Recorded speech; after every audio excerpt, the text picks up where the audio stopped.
my name is Eric. I'm the founder of Planet O.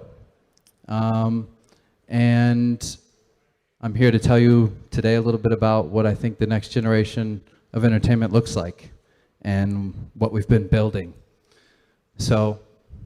And to do that, I'm just going to tell you a little bit about my story and then how that evolved. So, Planet O began in 2016. I've actually been in China since 2005. I previously built some entertainment centers and some other businesses, a gourmet and dining reservation platform across China, and entertainment across 6 cities.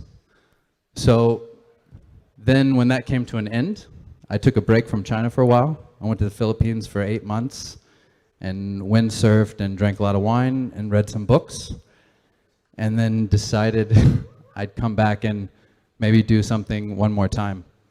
And when I did, I was back for 2 weeks, and then Macquarie Bank approached me, and they said, "Hey, Eric, remember when you approached us like 10 years ago with your entertainment concept? How about we give you 13 key real estate locations and half the money? Would you like to build them again?" And I said, "Well, no thanks." I was kind of getting ready to go, but then they said, "Have you been thinking of anything new?" And I said, "Well, okay, yes, now you have me." So what I did before was kind of old school entertainment, and that's what this whole next generation is about, right? So old school entertainment is local, it's low tech, it's big spaces, it's physical. The next generation is linked online to physical and high tech and spectator worthy, right? So, of course, Macquarie offered me 13 key real estate locations and half the money, but that's only half the money. So I'd come up with the other half of the money. So over the next couple of years, I was working on getting the rest of those funds. So we started a consulting company, entertainment company, landed a really big project that put us on the path, and then a couple months out, the project got canceled. So that kind of almost put us back to square one, but that set us on a path of, we knew that real estate developers were in a lot of trouble, and we wanted to, we knew that that was also a really quick way for us to sell entertainment to them because they needed to drive foot traffic. So we went on this roadshow selling customized themed entertainment attractions, and then also the Planet O concept as a managed like franchise that developers could put in already ready to go. So you either had a choice of one that was ready-made or one that we could make for you. And so during that, we met Auchan Group, which is a real estate developer out of France, 400 locations, and they were pretty interested in what we were doing. But then they asked me, "Hey, we really like your idea. Would you mind going into an accelerator program and financial free fall for another 6 months?" And I was like, "Sure, that sounds like a great idea." So we did that, and so we ran into a little bit of a bump trying to get our location. So this is a long road, as anyone might be able to see, going on from this beginning, which was actually the end of something else. And so we tried to get our location finalized. We wanted the ideal location to launch this thing. We already had an idea from the side of technology what we wanted to do, but we needed a location that was conducive to that. So then coronavirus hit, of course, and during that process, we were already negotiating some deals, and I closed our joint venture deal with NetEase during that time. This is in February.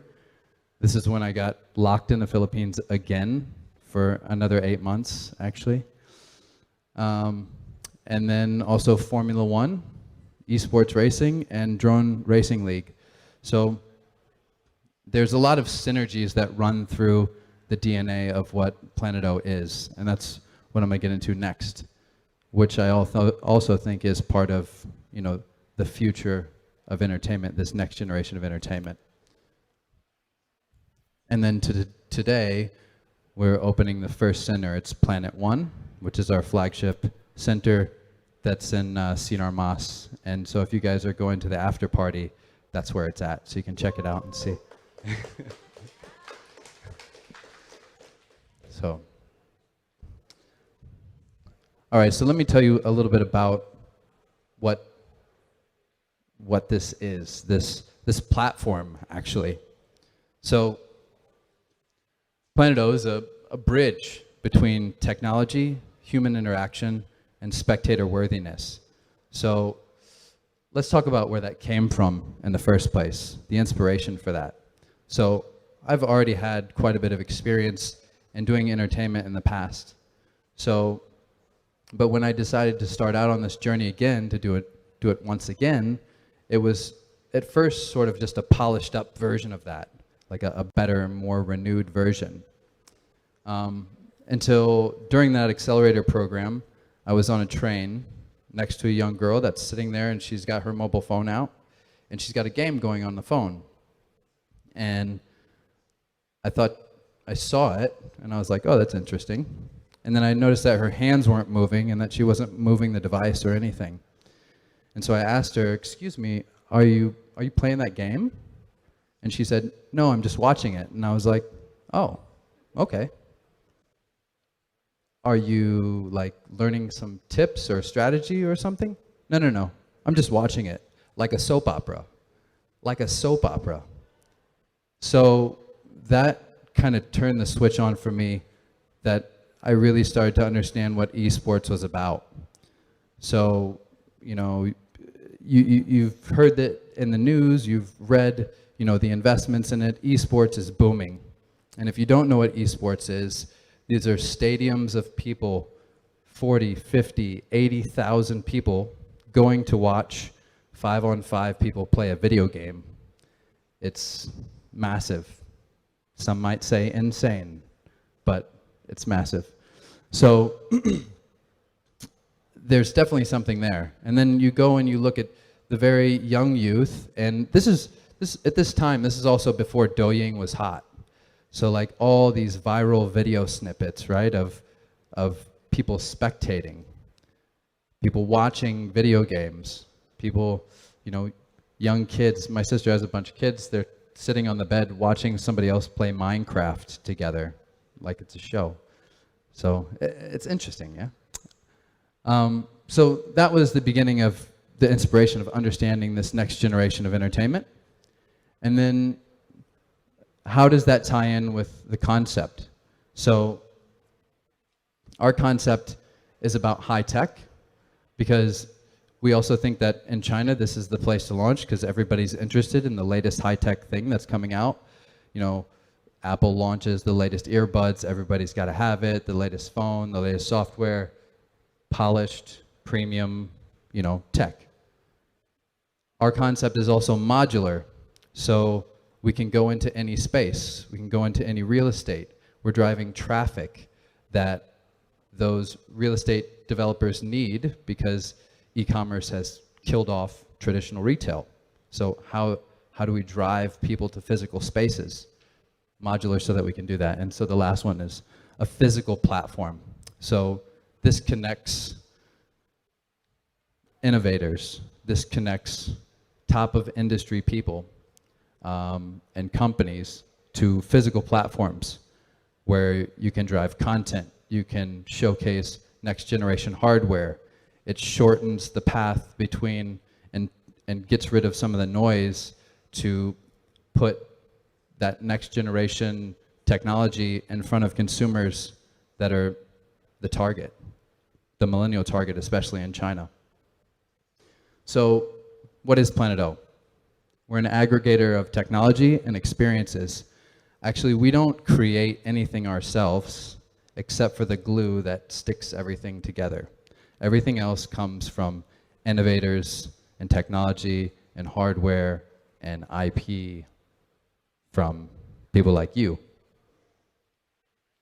And the next thing is we're a community hub for millennials and gaming fans and people that reside around this whole community. So it's not only about gaming, actually. It's also about immersive experiences. So when you guys make it by Planet One, maybe tonight, you'll see the way that we're set up. It's actually a whole digital canvas. So we can convert the entire arena into anything we want. So during its normal function, it has these transparent LEDs that come down and people play behind it, and you get a real XR sort of experience, a real mixed reality. You see the player in the game, third-person perspective, and the player's in first-person perspective. So we literally change the perspective of gaming. And then if we want to do something on the event side, maybe like immersive yoga, we change all the screens and we turn them into mountains and waterfalls and turn the lights down and close the curtain. We put a yoga master on the stage and there you are, like in the Himalayas. So the theater of gaming is also the theater of events. So this is another component of what we do. Let's talk about the DNA. I've probably already talked about some of this stuff. I'm just going to get them all up there. So at the beginning, at the core, is gaming. That's where we begin. But then we surround ourselves with all these other things. This is how we're really this hub of community and innovation and technology. So, innovation. We also like to, and we're just a startup ourselves right now, so we don't have big pockets yet, but we definitely like to find people that we can invest in and lift them up in a platform. And one way that we can do that now is by showcasing them. And so that's some things that we started to do already. When you come and visit this space, you'll see it. Also investing in community. So we like to work with big brands. They want to come in and use our digital services to do the next Gucci launch or the next wearable launch. And we'll let them pay the bills for that. But we also like to stay close to the innovation community and make it, accessible, so that's what keeps this moving forward. STEAM. So we're definitely about education as well. Working with universities, whether it's a robotics competition at Jiaotong and the winner gets to put their robot as a feature in Planet One, or you're coming in and learning about the video games and the drones that you can fly and you build them yourself, and then at the end of this class you can take them away. All of this in the meantime driving traffic to real estate as well, because we're a physical space. So events is limitless. Immersive yoga. We had a Formula One media event there 2 days ago. That was really cool. We haven't opened yet. We're just kind of testing things out. But it's endless. Immersive dining, immersive art, people that do virtual reality painting or 3D dimensional painting. Instead of standing on a stage and just me in a VR headset and painting out here and you guys see what I'm doing on this board, now the whole audience is immersed in my creation. So, and then showcase. So from hardware to working with studios for the content. Now, evolution of the next generation. This is where I think that entertainment is going in the future. So, and if there's anybody in real estate and the audience, I'm sorry, but it's true and you guys know it. So retail is dead. Traditional retail is dead. So that's why everybody's looking for the new retail. How can How can we reinvent retail to drive traffic? And because, especially if you look at the electronics or tech industry, a lot of those companies, 90% of their sales are all online. So it almost doesn't make sense for them to have physical installations, but they need to so that people can come and experience it. So let's say an anonymous computer company sets up an installation in a mall. They have rent, they have overhead, they have staff, expenses, salespeople, management, and they do it all so that somebody can come in and experience, you know, their coolest steering wheel and the monitors and their whole new system. But then as soon as they put a KPI on the salesperson, they chase them right out of the room because they just wanted to come in there and try the experience, because they're going to buy it online anyways. They're going to buy it on Jendong or Taobao or something. So there needs to be a new way of experiencing it, and this is where it comes into platform. So I think that in the future, real estate will certainly transform. It's not going to be how it is now. Like, this idea of window shopping, walking around, will completely change. And if what I think is right or will happen is, I think Netflix already started this in 2019. They did their first real estate purchase in New York City. They bought their own theater. And so now they're going direct from their production studios directly to real estate. So if I was a big tech company that had a whole lot of money, I would be thinking about, I also have all the content and everything that people are interested in, then I would probably look at the real estate developers that have been suffering over the last decade and think, why don't I buy them? And then in the end, landlords always win. So if you're from China, you know this. This is like almost cultural. So tech companies moving into physical real estate, I think that's in the future.